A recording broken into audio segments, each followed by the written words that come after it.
Hey guys, welcome back to Clownfish TV. This is Neon. I am here with Geeky Sparkles. Hello. And there it is. There it is. The Rings of Power accused of being review bombed. Of course, because anytime it's going down, it's obviously because of review bombing. It's obviously because of the racists and the bigots and the misogynists, not because the show isn't any good. Wait, but isn't we got this covered calling all those mainstream news outlets misogynists? And they're saying that there was identity politics. Grace Randolph? Oh my gosh. We did a video yesterday talking about some of the early reviews, and some of them were not very flattering, including some by women. No, it's identity politics. Including Grace Randolph, who didn't like Galadriel and how she was handled, and actually said she was the worst part of the show. She was both a Karen and a Mary Sue. Several outlets were kind of saying stuff that was similar, but they're just about identity politics. It's all about identity politics. So we're going to talk about this drama. We knew it was going to happen. And then there's also an article out here on The Wrap talking about what the Lord of the Rings of Power needs to actually be successful, because there's been a lot of talk that this thing has to succeed, or Amazon Studios, Amazon Prime Video, whoever's behind this is in deep trouble. They're in deep trouble. They spent $1 billion on this movie, and it does seem like at this point, House of the Dragon is kind of kicking its ass. In fact, they put up the first episode of House of the Dragon for free on YouTube just to make sure people get hooked on it. So that was actually smart. That was very smart. They said it was actually a play right out of the Game of Thrones to do that on the day that Lord of the Rings was premiering. So we're going to talk about this before we get into it any further. Please subscribe for more pop culture news, views, and rants, guys. Over 275,000 subs. Woo! Thank you so much for the support. Speaking of fantasy, if you want to check out some of our stuff, Crimson Wren Volume 1 from Clownfish Studios is funding on Indiegogo. It is a full-color hardcover graphic novel. That's awkward. Full-color hardcover graphic novel written by Geeky and myself and drawn by Jose Garcia. It's got some beautiful, beautiful art. Check it out. I'm going to pin this to the comments section. We're not quite as big as Lord of the Rings, but... Anyway, let's talk about the accusations of review bombing. Because anytime there's a show like this one that they've been preemptively shilling for with these identity politics talking points leading up to the release, when it comes out and people don't like it, the immediate response is, oh, it's because of review bombing, because of bigots. And it's like, does that happen sometimes? Yes. I'm not saying it doesn't, because that would be, completely untrue. Yes, some people will deliberately vote it down because of those reasons. But the majority don't. And the thing is that maybe they're just voting it down because it's just not that good. That could be the case. I mean, look, the warning signs were all there, because even years ago, 3 years ago, they said that they were not going to base this on Tolkien. But they keep saying it's a prequel. They keep saying it's a prequel. They keep saying that it's a prequel to the Peter Jackson movies. It's not. It is basically made up whole cloth. And people are like, you can't even call it fan fiction, because the people working on the show aren't really fans of Tolkien, or they would know that Tolkien would not agree with some of the decisions made, a lot of the decisions made. But, they wait until Christopher Tolkien's out of the way, and they move ahead with their LARPing show here. But what kind of tipped me off that there was going to be review bombing, and we knew it was coming. And artificially inflating, too. That's okay. Yeah, as Heels vs. Babyface said that it's already starting, that he watched over 300 reviews disappear. They disappeared in real time. So yeah, they're going to. I mean, look, they had multiple articles coming out and saying that jobs were on the line if this show does not succeed. So yes, they're going to do everything they can possibly do to make sure this show succeeds. And it's Amazon, so they've got like limitless money. Even after the $1 billion they spent. So this is the spin, guys. This is the spin. Lord of the Rings of Power has now premiered on Amazon Prime, with the first 2 episodes giving us an excellent indication as to what the story is going to be about. Naturally, individual opinions vary, but for some, any positive aspects of the show are being overridden by it, featuring prominent female characters and more diverse casting than we might expect from a story set in Middle-earth, because Middle-earth was supposed to be folklore backstory for England. I also want to mention that the people who own this blog also own the Mary Sue. Yes. So you can see a connective thread here. Legions of racist and sexist nerds have swarmed onto major review sites to rate the show as low as they possibly can. Okay, so so according to We Got This Covered, everyone who doesn't like it are straight, white, and male. Even though there are a lot of people who said they didn't like it that were women, that were not straight, that were not white. But no, it's all the sexist, misogynistic bigots that are only ones who don't like this show and are review bombing it. There were scathing reviews from outlets that I thought for sure would love it, like the New York Times. Really bad, like they went at it. BBC. Entertainment Weekly. They called it a catastrophe. Right. But that's because they're just sexist, racist bigots.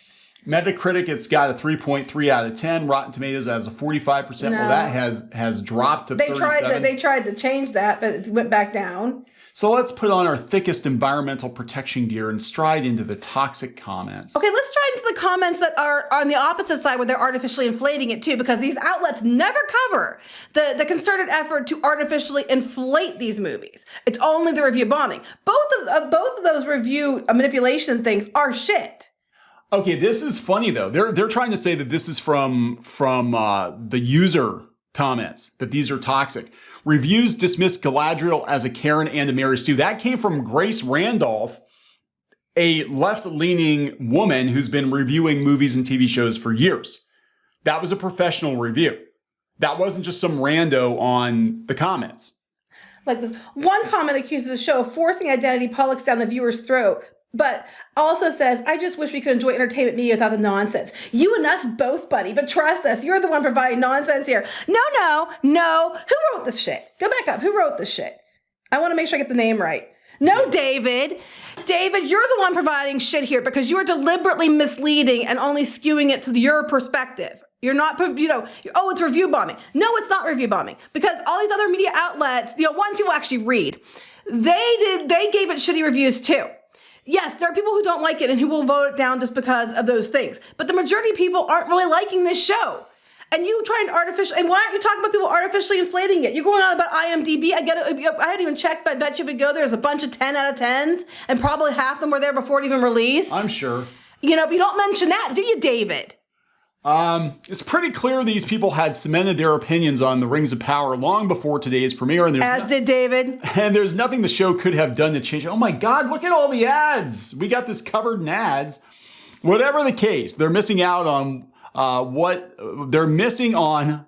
Wait, what the fuck is he saying? They're missing out on it's in with a chance of being, what?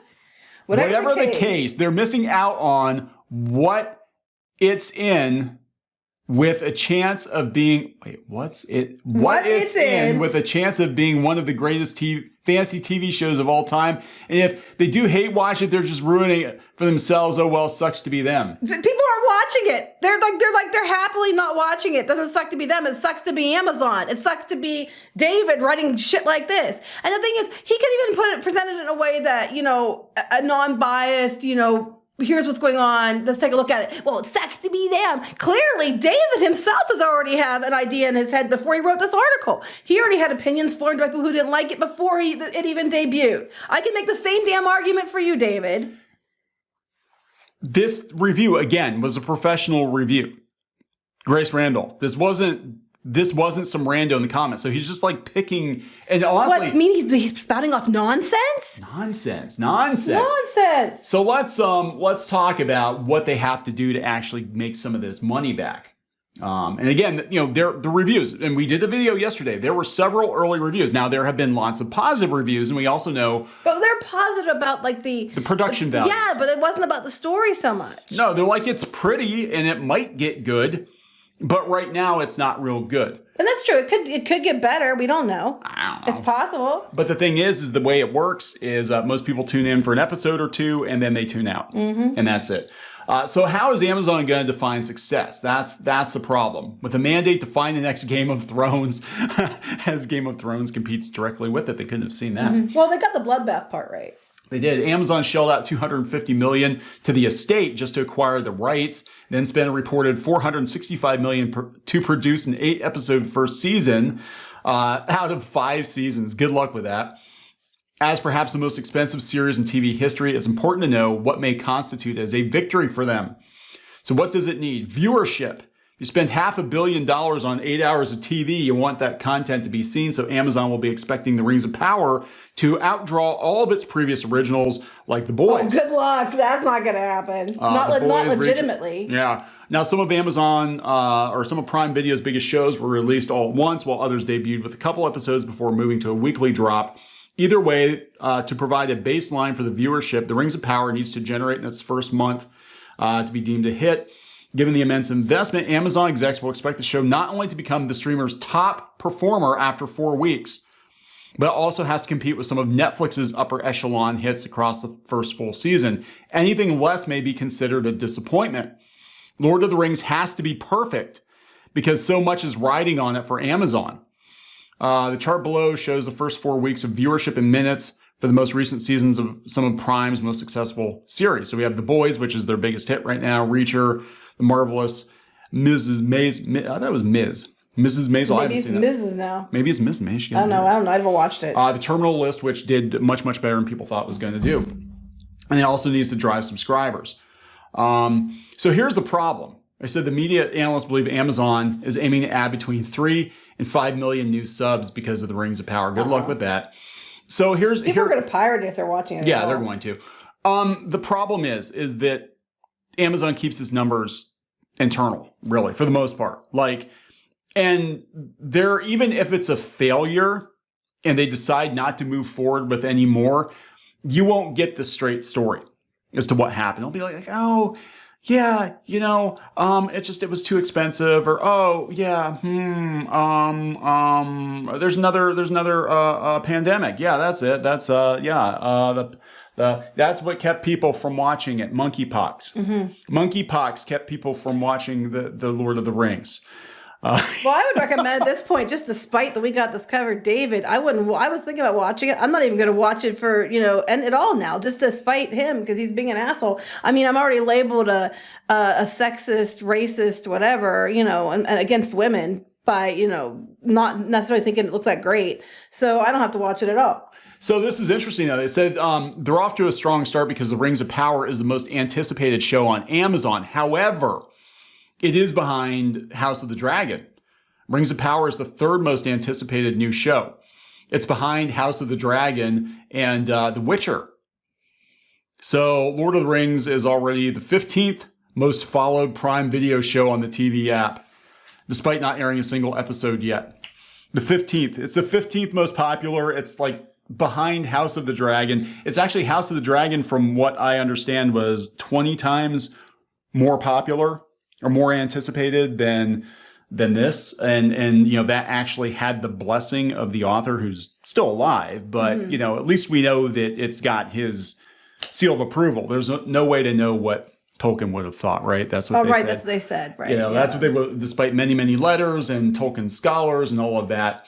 So yeah, we don't know what's going to happen. And critical reception has to be good. That's another factor. Well, let's just see. Critics apparently love it, but critics love 82% is not glowing. Let's check out House of the Dragon. Check out House of the Dragon, see where we're at with that. Oh, well, it's doing a little. I mean, the critical's about the same, but the audience score is considerably better. Mm-hmm. Why aren't they review bombing that? Because there's a girl in it. Mm-hmm. Oh, no, there's lots of girls in the shows they claim that are being it's funny because they'll have shows and they'll be like, that one particular show is being review bombed. Meanwhile, though, that the same IP has another show with a female lead and it didn't get review bombed because people liked it, but they disregard that. Yeah, so this is going to be really interesting. And speaking of House of the Dragon, before we wrap up here, how they celebrated Lord of the Rings was to release the first episode for free on YouTube. Mm-hmm. I would totally do that.